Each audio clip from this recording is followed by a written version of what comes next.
Pernah kepikiran gak sih, kalau tindakan kita yang paling biasa, bahkan sesederhana minum air, itu ternyata bisa punya kekuatan yang luar biasa? Nah, kali ini kita akan kupas tuntas gimana hal-hal kecil kalau dilakuin dengan cara yang benar bisa mengubah seluruh hidup kita.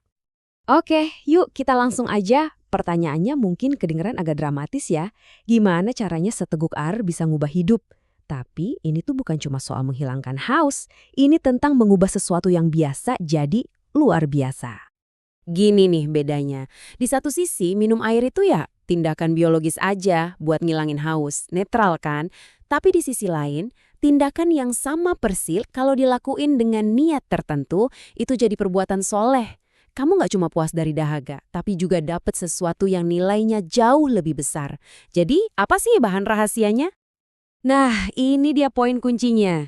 Bahan yang mengubah tindakan biasa jadi perbuatan yang super bernilai itu adalah iman. Bukan tindakannya, tapi keyakinan yang ada di baliknya. Yuk kita bedah lebih dalam lagi. Oke, jadi fondasi dari semua ini adalah iman. Ini bukan sekedar percaya ya, ini adalah keyakinan yang mantap, yang nggak goyah sama sekali kepada Tuhan, yang jadi kompas buat semua yang kita lakuin. Ini dasarnya. Terus ada yang namanya amal. Ini artinya ya perbuatan atau tindakan. Minum, makan, kerja, ngobrol, semua itu amal. Tapi ingat, tanpa iman, amal ini ya cuma tindakan fisik yang netral aja. Ibaratnya kayak mobil canggih tapi nggak ada bensinnya.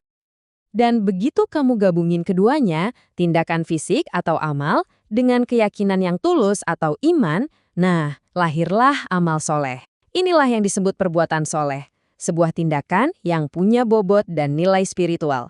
Ini dia inti dari semua pembahasan kita. Nah, yang bikin amal soleh ini dahsyat banget adalah karena dampaknya itu bercabang dua.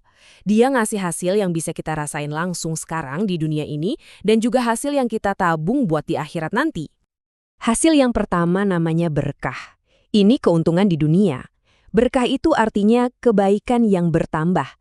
Jadi seteguk air yang diminum dengan iman, itu nggak cuma ngilangin haus, tapi Tuhan kasih bonus kebaikan di dalamnya yang bisa jadi energi buat kita berbuat baik lebih banyak lagi.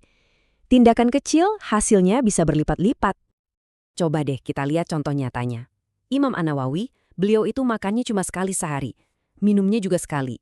Kalau pakai logika kita, energinya pasti terbatas banget kan? Tapi dengan makanan yang sedikit itu, lihat deh karya-karyanya. Kitab-kitabnya dibaca jutaan orang di seluruh dunia sampai sekarang, berabad-abad setelah beliau wafat. Nah, itulah kekuatan berkah yang sesungguhnya. Lalu ada hasil yang kedua, pahala. Kalau berkah itu keuntungan di dunia, pahala itu ganjaran yang dicatat khusus untuk kehidupan setelah mati. Anggap aja ini semacam investasi abadi kita. Oke, jadi kalau kita rangkum rumusnya, kamu mulai dengan amal atau tindakan apapun, terus kamu lapisi dengan iman yang tulus.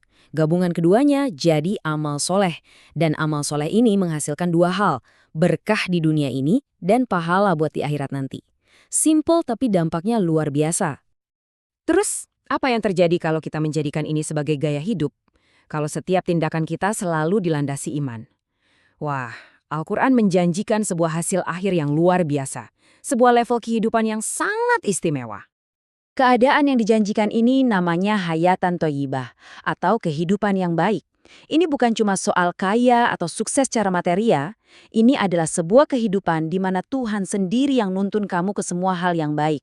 Karir, keluarga, rezeki, semuanya diarahkan ke kebaikan. Dan janji ini datangnya langsung dari Tuhan. Ayat ini megasin banget, siapapun itu, laki-laki atau perempuan, yang melakukan amal soleh dengan landasan iman, pasti akan kami berikan kepadanya kehidupan yang baik. Ini jaminan langsung darinya. Ada kisah menarik nih tentang seorang gembala yang sangat miskin. Waktu dia bawa kambing barunya pulang, mulut kambing itu dia tutup pakai botol bekas. Kenapa? Dia bilang supaya di jalan kambing ini nggak makan tanaman orang yang bukan haknya. Subhanallah, kejujuran sekecil itu membuat hidupnya jadi hayatan thayyibah. Dia mungkin miskin secara materi, tapi hidupnya selalu terasa cukup, nggak pernah kekurangan. Sekarang kita lihat gimana amal soleh bisa jadi penyelamat di saat-saat yang paling genting. Ada sebuah kisah terkenal tentang 3 orang yang kejebak di dalam gua. Pintu guanya ketutup batu besar yang mustahil banget buat digeser. Dalam keadaan putus asa, mereka akhirnya berdoa kepada Tuhan sambil menyebutkan amal soleh terbaik yang pernah mereka lakukan. Yang pertama, seorang majikan yang menjaga amanah gaji karyawannya sampai jadi berlipat ganda. Yang kedua, seorang anak yang saking baktinya sama ibunya, dia rela berdiri semalaman. Dan yang ketiga, seorang pria yang membatalkan niat buruknya di detik-detik terakhir karena takut kepada Tuhan. Ajaibnya, setiap kali salah satu dari mereka selesai berdoa, batu besar itu geser sedikit. Setelah doa yang ketiga, batu itu akhirnya bergeser sepenuhnya dan mereka semua selamat. Poin pentingnya di sini adalah amal soleh yang mereka lakukan di masa lalu benar-benar jadi penyelamat hidup mereka di masa kini. Kisah tadi nunjukin betapa dahsyatnya kekuatan amal soleh. Nah, pertanyaannya sekarang buat kita, gimana caranya kita bisa membangun rekening amal soleh kita sendiri? Apa aja sih jalur yang bisa kita tempuh untuk berbuat baik? Kabar baiknya adalah jalurnya tuh banyak banget. Kamu bisa lewat harta, kayak Abu Bakar dan Utsman. Bisa juga lewat jabatan atau posisi kamu buat menegakkan keadilan, seperti Umar. Atau kamu bisa berbagi ilmu yang kamu punya, seperti Ali bin Abi Thalib. Dan kalaupun kamu nggak punya ketiganya, kamu masih bisa pakai tenaga dan usahamu, seperti Bilal, yang azannya aja bisa membawanya ke surga. Intinya, setiap orang punya jalurnya masing-masing. Jadi kita kembali lagi ke awal. Kekuatan untuk mengubah hidup kita itu seringkali tersembunyi dalam tindakan yang paling sederhana. Setelah tahu semua ini, pertanyaannya bukan lagi bisakah, tapi tindakan apa yang akan saya ubah? Tindakan biasa apa yang akan kamu lapisi dengan iman dan niat tulus mulai hari ini?